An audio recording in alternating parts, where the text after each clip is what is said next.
Ok, hola, hola, bienvenidos. Hoy estamos con los hermanos de Pequeño Rebaño y vamos a tocar este tema. El tema es sobre, vamos a ver acá, el tema es Dios no es celoso, como dice ahí. Dios no es celoso, ese es el tema que vamos a tratar. Entonces, evidentemente, este es un tema difícil de demostrar, o esta es una idea por lo menos difícil de demostrar, que Dios no sea celoso. ¿Por qué? Porque si usted cree en los textos bíblicos y cree que todo lo que está en la Biblia debe de ser cierto porque está allí, y no solo cierto, sino literal, literal tal y como está, pues es muy difícil pensar de esa manera, por lo tanto, que Dios no sea celoso. Y vamos a ver por qué. Vamos a leer primero este texto que está en Éxodo capítulo 34 en el verso 14 que dice, porque no te has de inclinar a ningún otro Dios, pues Jehová, cuyo nombre es celoso, Dios celoso es. Creo que más claro de ahí no puede estar, ¿verdad? Jehová, el nombre de Jehová es celoso, es decir, que celoso es su nombre, según esta traducción, por lo menos eso es lo que dice. Y siendo su nombre celoso, Dios es celoso, porque Dios sería Jehová, ¿verdad? Así que creo que más claro de ahí no podría estar. Yo creo que ya aquí queda claro que los textos, sobre todo estos textos antiguos, establecen claramente que Dios es un Dios celoso y que cuando se está refiriendo a que es celoso de otros dioses, de que las personas, es decir, los seres humanos, adoren a otros dioses. En este caso de estos textos, obviamente se está refiriendo a lo que los que escribieron entendían como el pueblo de Dios, el pueblo de Israel, que no adorase a otros dioses. Pero yo creo que lo podemos extrapolar a cualquier persona, porque si Dios es el creador, si este Dios, este Jehová, es el creador de toda la humanidad, entonces sería celoso respecto de todos los dioses y de todas las formas de adoración que son diferentes a la adoración a a este Dios, a Jehová. Bien, y vamos a seguir viendo. Dice que es celoso, es decir, este Jehová, este Dios, dice ser celoso. En lo que leímos ahora nos está diciendo que su nombre es celoso y que es celoso. Ahora vamos a ver que él mismo dice ser celoso, según los textos.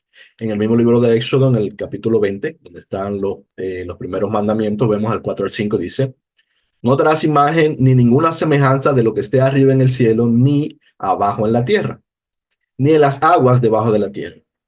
No te inclinarás a ellas, ni las honrarás, porque yo soy Jehová tu Dios, fuerte, celoso, que visito la maldad de los padres sobre los hijos hasta la tercera y cuarta generación de los que me aborrecen. Ahí lo dice también bastante claro. Ese es Jehová, es un Dios que es fuerte y que es celoso. Y por lo tanto, como es celoso, no te inclines a otros dioses, no creas en otros dioses, no adores a otros dioses, ni te hagas imágenes tampoco de dioses para adorarlos y para inclinarte delante de ellos, porque Dios es celoso. Pero no solo es celoso, sino que es celoso y es pegador también. En Deuteronomio 4:23 al 24 vamos a leer, dice, guardaos, o sea, tengan cuidado. No os olvidéis del pacto de Jehová vuestro Dios, que él estableció con vosotros, y no os hagáis escultura o imagen de ninguna cosa que Jehová tu Dios te ha prohibido. O sea, no solamente es que es celoso, sino que literalmente y directamente te prohíbe que te hagas alguna imagen o que tengas alguna imagen de otro Dios, porque es celoso. Porque Jehová tu Dios es fuego consumidor, Dios celoso. Jehová tu Dios es un fuego que consume y es un Dios celoso. No te vayas a hacer imagen o a tener la imagen o la fotito por ahí de un Dios escondida en la cartera o debajo de la cama, porque Dios es celoso y te puede consumir. O sea, no solo que sea celoso, como decía, sino que va a tomar cartas en el asunto y te podría hacer daño por haberle movido a celo. Pero también, aparte de ser celoso y pegador, de hecho, es homicida por celos. Deuteronomio 6, 14 al 15 nos dice: no andaréis en pos de dioses ajenos, de otros dioses, de los dioses de otros pueblos, de otros dioses en general. Porque Israel también tenía otros dioses, como hemos visto en estudios de otros hermanos, sobre todo. Yo no he tocado tanto ese tema. De los dioses de los pueblos que están en vuestros contornos, porque el Dios celoso, o sea, ese Dios que es celoso, cuyo nombre es celoso, ese Dios que es celoso, cuyo nombre es celoso y es Jehová, tu Dios, en medio de ti está aquí. Jehová, el Dios celoso, está aquí, para que no se inflame su furor, el furor de Jehová, tu Dios, contra ti y te destruya de sobre la tierra. Si mueves a este Dios, Jehová, que es celoso, a celos, yéndote a otros dioses para que se encienda su furor por el celo contra ti, te va a destruir y podría destruirte de sobre la tierra y raerte de sobre la tierra. Y esta no es más que la visión parecida a lo que en la cultura contemporánea le llamamos el perfil de un feminicida, el perfil de una persona que ejerce la violencia extrema intrafamiliar, no solamente intrafamiliar, sino extrema, violencia física. Este sería el perfil. Cualquier persona que encaje en este perfil estaría de alguna manera imitando a la imagen de este Dios que tenemos acá. Es un Dios que es celoso y, siendo celoso, puede llegar a hacerte daño, puede llegar a incluso raerte de la tierra, a quitarte la vida, porque le has movido a celos. En Josué 24, 19, 20 podemos ver un ejemplo.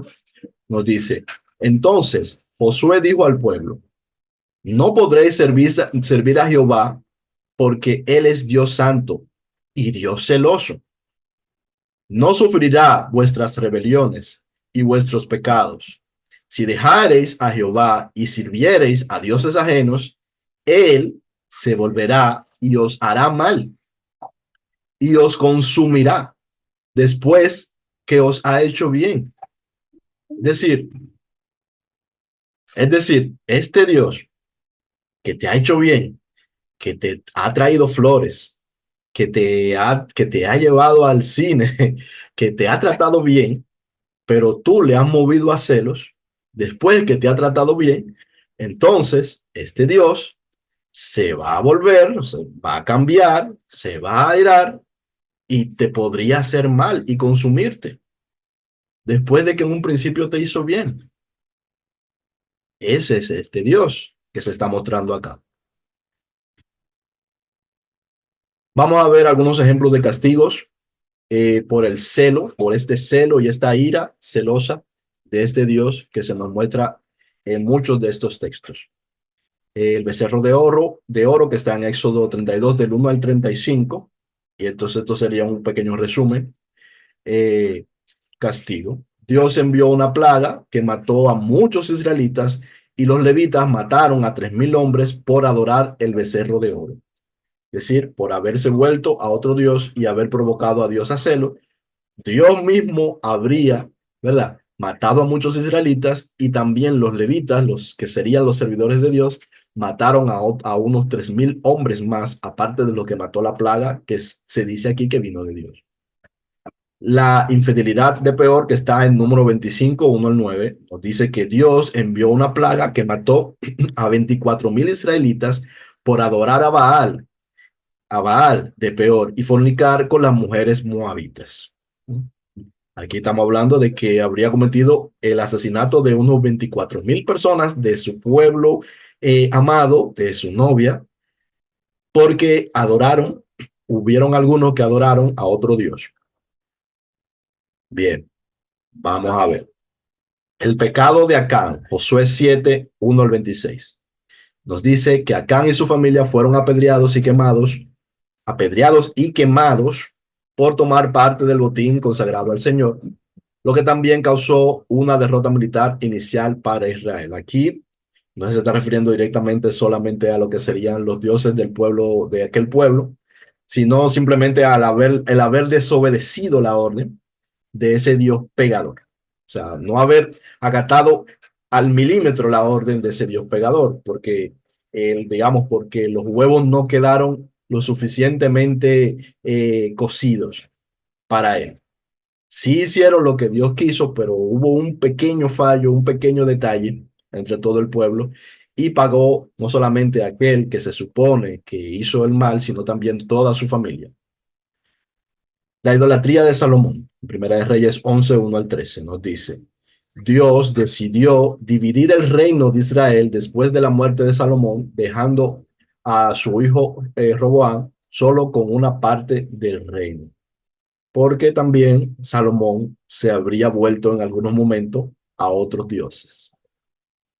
Entonces, y habría consultado a divinas. Entonces, vamos a hablar ahora un poquito de Jesús. Creo que queda claro, queda claro que eso cuando habla de que es celoso no es como la teoría, porque yo hablaba esto con alguien y me decía, no, porque el celo de Dios no se refiere a eso, se refiere a otra cosa, no.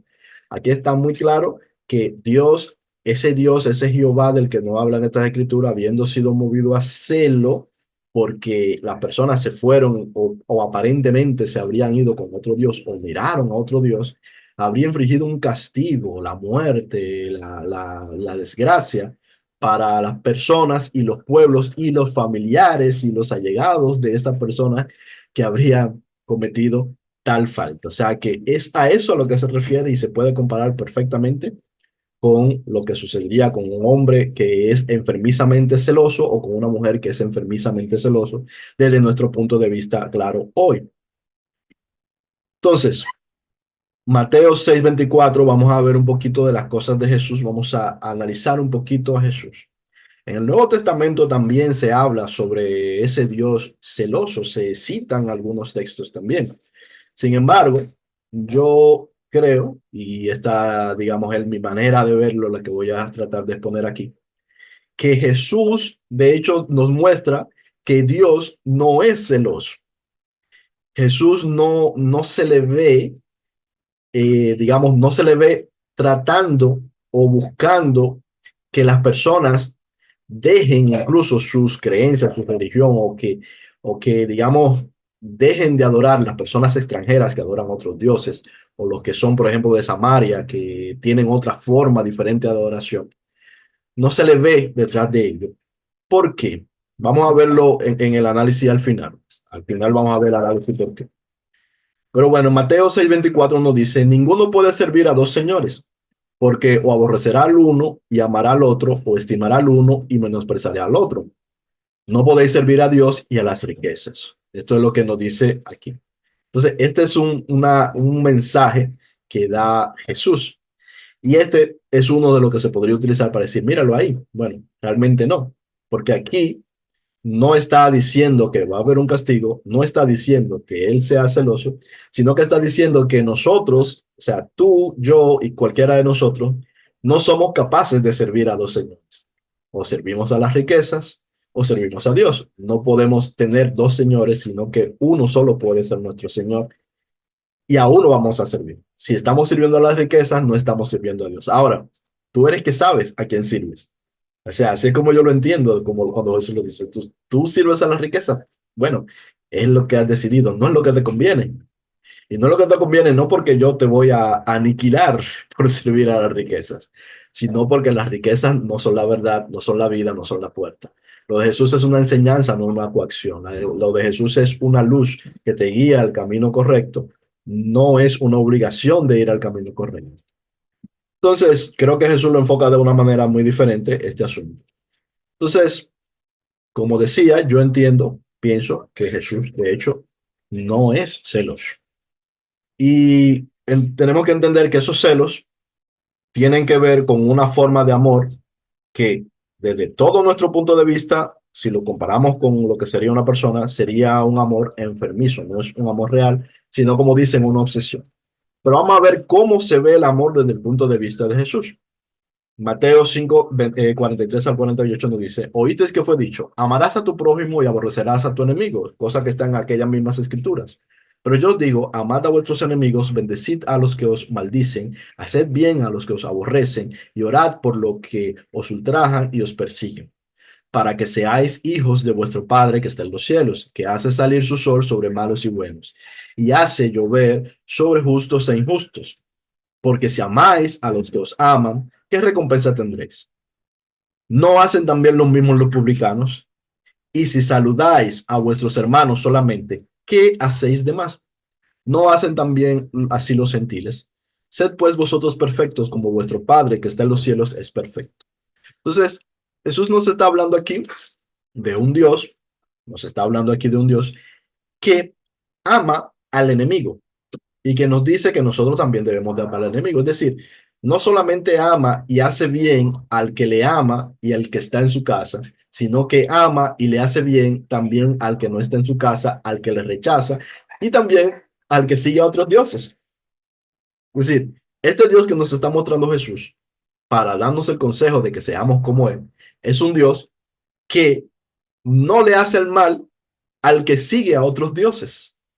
No tiene ese tipo de celo enfermizo como para hacerte mal simplemente porque tú no creas en él y creas en otro Dios. O incluso porque le seas su enemigo y hables en su contra y vayas en su contra. Aunque vayas en su contra, él te ama. Eso es el amor verdadero, el amor puro y no obsesivo del que nos muestra Jesús sobre cómo es ese amor de Dios, cómo debe de ser de nuestro y cómo es el suyo para con los demás. Es muy diferente. Es un amor que ama cuando te vas, es un amor que ama cuando abandonas, es un amor que ama cuando has sido infiel. Sigue amando y ama en la práctica haciéndote el bien. Hace, eh, hace salir el sol sobre buenos y malos, hace salir el sol sobre los que le adoran y los que no le adoran y adoran a otro, hace llover sobre justos e injustos. Esta imagen que nos muestra Jesús no es la imagen de un Dios celoso y obsesivo. Vamos a seguir viendo. No celoso, por lo menos en ese sentido, que nos lo muestran las escrituras que vimos antes. Vamos a ver algunos ejemplos. El centurión romano, en Mateo 8, 5 al 13 nos dice, Jesús elogió la fe del centurión y cura a su siervo a distancia. El siervo del centurión, sabemos que viene el centurión y le pide que su siervo sea sanado y le dice que no necesita entrar en las casas y él solamente con su palabra. Y él lo elogia porque dice, ni siquiera en Israel he visto tanta fe como en este centurión romano. Y este centurión romano tiene sus dioses y tiene que seguir su adoración imperial. Pero Jesús no se muestra celoso con él, sino que le hace el bien. Jesús no le aniquila porque sirve a otros dioses, sino que escucha lo que él le tiene para pedir y le hace bien porque le ama. Y no obstante eso, también lo elogia delante de los demás. Es elogiado por su fe, a pesar de que este hombre es de otra cultura, de que este hombre cuando tiene que estar frente al emperador, tiene que seguir los ritos que se siguen frente al emperador. No sabemos si este hombre seguía otros dioses o no, pero tú puedes estar seguro que cuando estaba frente al emperador o frente al culto imperial, tenía que seguir el culto imperial, porque si no, no hubiese podido sobrevivir en la posición en la que estaba. Ahora, vamos a ver más adelante la mujer cananea o sirofenicia. Está en Mateo 15 y en Marcos 7. Jesús elogia la fe persistente de una mujer cananea y cura a su hija endemoniada. Esta mujer muestra una cierta, digamos, persistencia y Jesús aprovecha allí para dar alguna que otra enseñanza, de la cual ya hemos hablado en otros momentos, pero el punto es que esta es una mujer que es de otro pueblo, ciertamente sí va a él, pero él le atiende. Entonces vamos a seguir viendo los samaritanos. Los samaritanos tenían un conflicto con los judíos porque ellos tenían una manera, digamos, de adorar a Dios diferente y tenían ritos diferentes y no adoraban en Jerusalén, sino que adoraban en su propio monte, tenían su propia adoración. Y también allí habían otros tipos de adoraciones a otros dioses que seguía persistiendo allí desde los tiempos de cuando Israel se dividió, porque recuerden, como les digo, Israel siempre tuvo adoración a otros dioses. Y en el reino del norte había adoración a otros dioses y la seguía habiendo también. Entonces, en Juan 4, Jesús habla con una mujer de Samaria, lo que le lleva a muchos samaritanos a creer en él, a creer en Jesús. Entonces, Jesús no la rechaza, ese es el punto, no rechaza, primero no la rechaza por ser mujer para hablar de asuntos teológicos, siempre lo digo, pero por otro lado, tampoco le rechaza porque tienen unas creencias diferentes de las que tienen los judíos, o porque ellos adoren un sitio y aquellos en otro, o porque ellos tengan algunas maneras de adoración y ritos diferentes, e incluso algunos dioses ajenos al pueblo de Israel, a ese Jehová tal y cual como ellos lo concebían. Recordando, digo al pueblo de Israel, me refiero a los judíos, a los de la religión judía, para ser más exactos. Los 10 leprosos, en Lucas 11. De los 10 leprosos, esta es la ocasión en que Jesús manda a 10 leprosos a que vayan y se presenten ante el sacerdote, ante las autoridades, y son sanados en el camino, pero solo uno de ellos regresa hacia atrás y alaba y adora, ¿verdad? Y le da gracias a Dios de esa manera y lo manifiesta. Y ese único que regresa es el único que justamente no es judío. Los otros eran judíos, ese era el único que no era judío. Y es el que alaba y Jesús le alaba a él también. Entonces, seguimos mirando. En el ejemplo del buen samaritano, que también lo hemos visto, este es también un samaritano, que en el que Jesús hace una especie de parábola, no sabemos si es historia real o si solo es parábola, parece parábola, o sea, parece que es solamente una parábola en la cual él da aquí un ejemplo de un hombre samaritano que es el único que digamos, se digna de ayudar a alguien que está herido en el camino porque había sido asaltado, mientras que otros que sí eran de la religión judía, que sí confesaban a Jehová, que sí daban sus ofrendas y sus diezmos en el templo, le ignoraban, sacerdotes, levitas, es decir, personas que se supone que tenían una autoridad en lo espiritual y que se consideran siempre a sí mismos como justos. Y Jesús usa esta parábola para ilustrar que esta persona, que no es de entre los judíos, al fin y al cabo, es el que hace lo que hubiese hecho Dios, que es amar a aquella persona, es decir, hacerle el bien. Entonces, Dios ama a la humanidad, nos titula aquí. Y esto es algo importante. Pero ese amor es un amor genuino y real.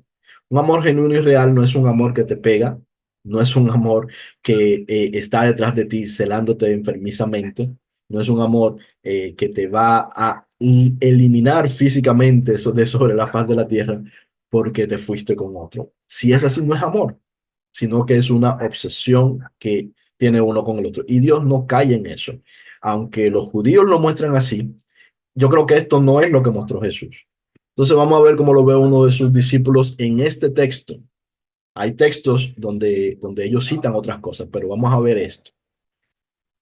Primera de Juan, capítulo 4, a partir del verso 10 dice, en esto consiste el amor. No en que nosotros hayamos amado a Dios, sino en que Él nos amó a nosotros. Es decir, el que Dios no ame no tiene como requisito que nosotros le amemos a Él. Dios no ama aunque nosotros no le amemos a Él, pero nos ama y nos hace el bien aunque no le amemos a Él. Incluso le ama y le hace el bien a los que no le aman a Él, sino que siguen a otros dioses. Es decir, no es un Dios celoso en ese sentido. Entonces, y envió, sigo leyendo y dice, y envió a su Hijo en propiciación por nuestros pecados. Amados, si Dios nos ha amado así, debemos también nosotros amarnos unos a otros. Nadie ha visto jamás a Dios. Si nos amamos unos a otros, Dios permanece en nosotros y su amor se ha perfeccionado en nosotros. Porque todo esto tiene que ver con una cuestión de que nosotros aprendamos a ser como ese Dios verdadero, ese Dios del que habla Jesús, que ama, ama, pero no porque nosotros le hayamos amado primero, sino porque Él decidió amarnos, porque es su voluntad amarnos y hacernos siempre el bien, independientemente de lo que nosotros hagamos luego. Entonces, el amor no es celoso, hermanos. Vamos a ver lo que dice ahora Pablo en esta parte, en este texto específico. En 1 Corintios 13, 4 al 7 dice, el amor es sufrido. Es decir, que cuando dice que es sufrido, quiere decir que soporta, es decir, que sufre, pero no es sufrimiento de que se pone a llorar, no es a eso que se refiere. A lo que se refiere es a que cuando al amor alguien le hace el mal, el amor no se pone en contra del que le hicieron el mal, sino que lo pasa por alto. ¿No? Es decir, resiste el mal que le han hecho, sufre el mal que le han hecho y no se altera para zafarse de ese mal por medio de ir en contra del que le hace el mal. Eso es lo que significa que es sufrido. Por eso Pablo en algún momento, en otro texto dice, cuando te hacen un mal a ti, ¿por qué no sufres la ofensa? Es decir, porque simplemente no la sufres. Bueno, te hicieron una ofensa, bueno, te toca digamos, soportar esa ofensa sin exaltarte, sin ir en contra del que te está ofendiendo o del que te ha hecho el mal o el que te ha agraviado. A eso es que se refiere cuando dice sufrir. No se trata de llorar, no se trata de ponerse una esquina de llorar, no es eso que se refiere cuando sufrir, sino a que lleves en ti, digamos, eso, que lleves en ti las consecuencias del mal que te hicieron y sigas. Eso es lo que quiere decir. Entonces dice que el amor es benigno, es decir, que el amor es bueno, es siempre bueno, siempre tiende al bien. Dice, el amor no tiene envidia. O sea, el amor no puede envidiar, ni puede, si Dios es amor, como nos dijo Juan, ese amor, según lo que nos dice Pablo, no puede tener envidia de otros dioses o cosas semejantes. El amor no es jactancioso, no se jacta de decir, mira, yo soy Dios poderoso que te saqué de la tierra, de que si yo qué, y te puse. No se jacta. El amor no es jactancioso, el amor no se envanece. ¿Mm?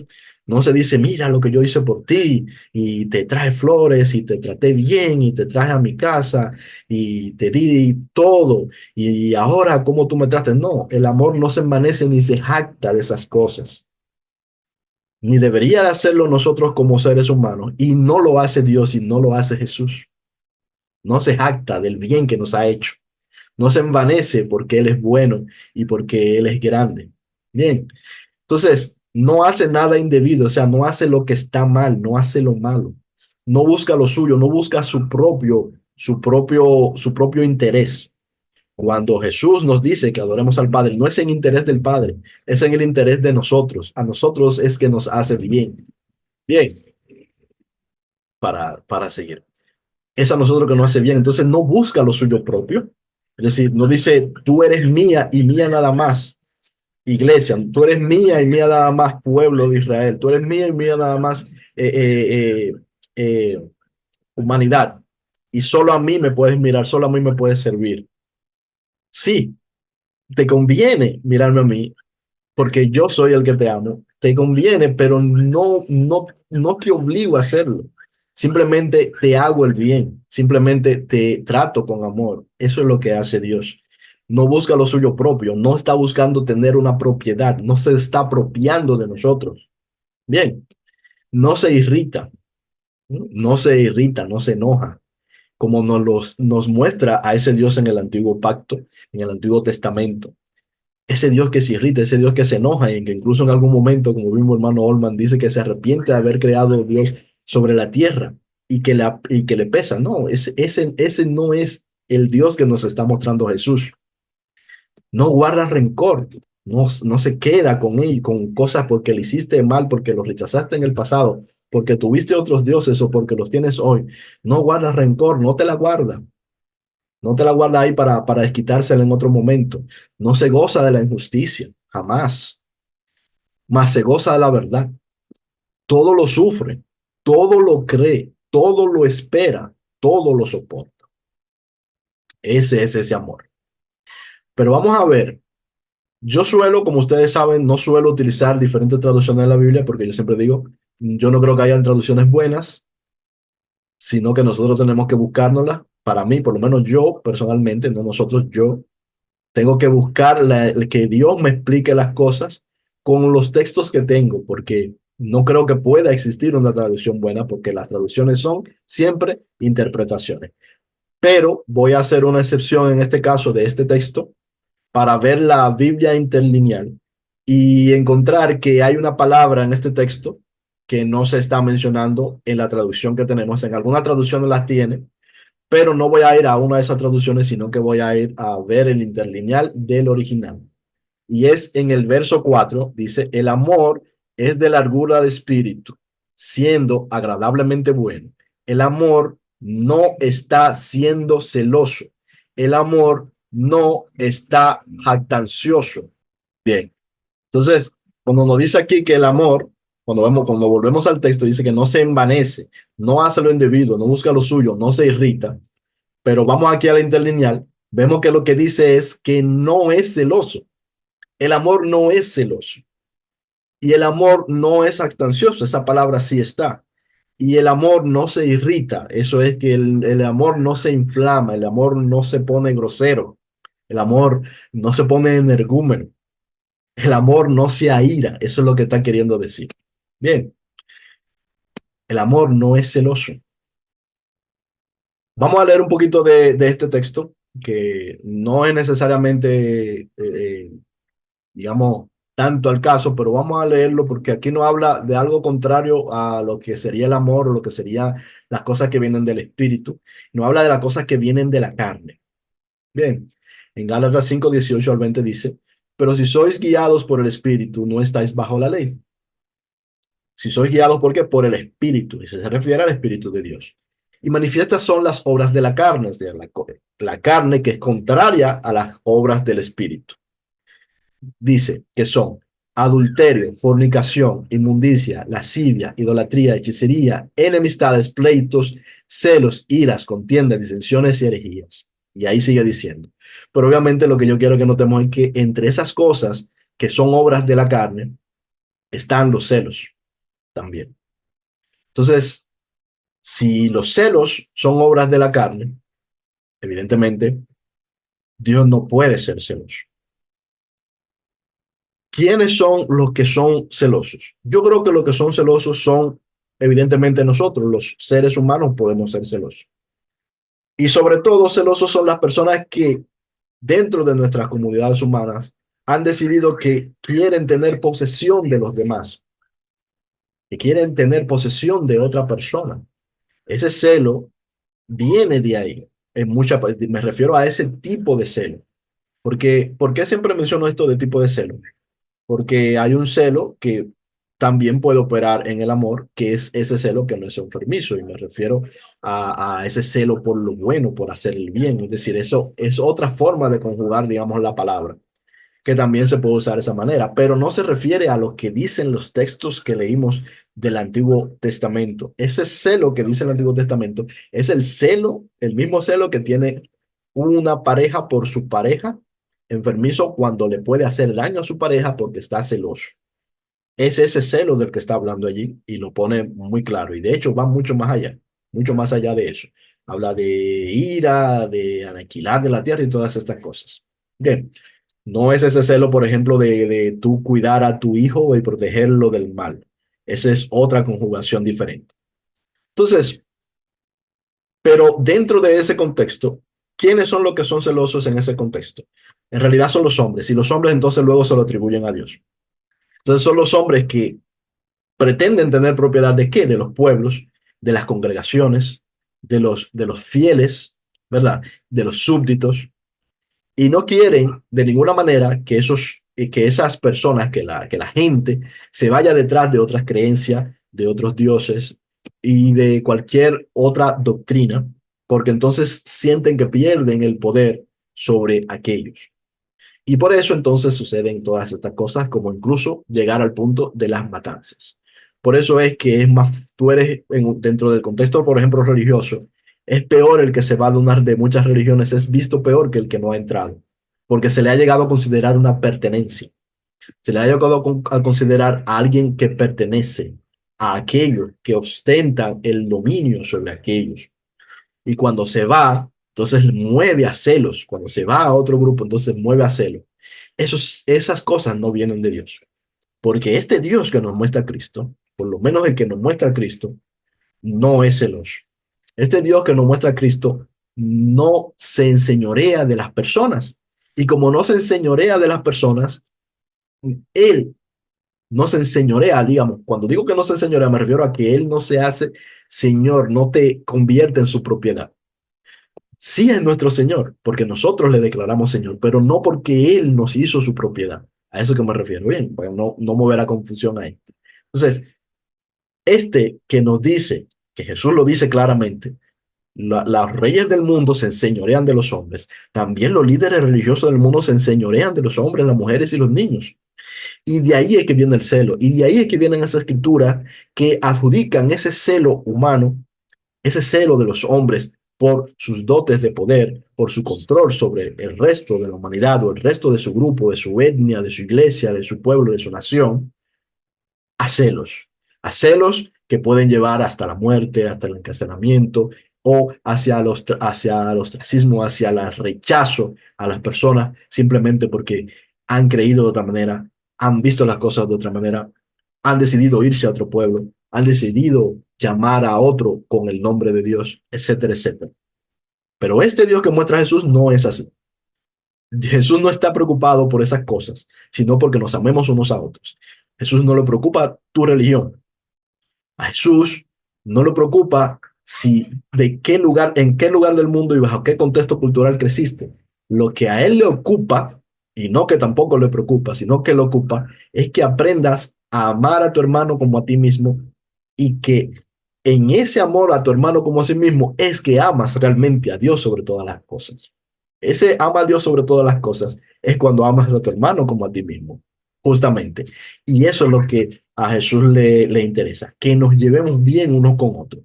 No que seas judío, o que seas gentil, eh, eh, o que seas budista, o que sea lo que sea. La cultura, lo que la cultura te llevó, eso a Jesús no le preocupa mucho. Si te dice, yo soy el camino, yo soy la verdad, yo soy la vida, nadie viene al Padre si no es por mí.